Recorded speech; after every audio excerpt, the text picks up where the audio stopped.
بر بباکت me û bûme rêvî, rêviyek tazî û belengas, rêviyek nezan bi vîna dilê xwe digerim.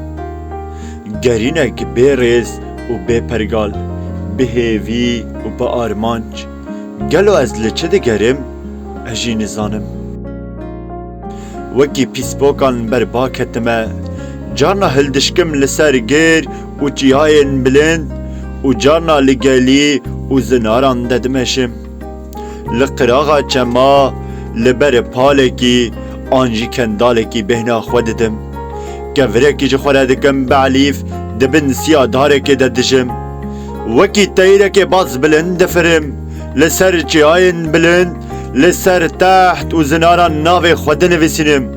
Ji bo ku rojê bikim bi şahidên xwe û ji bo rojekê neyên jî bîrkirin û neyên wendakirin helwestê min, ji bo neyên jî bîrkirin û neyên wendakirin.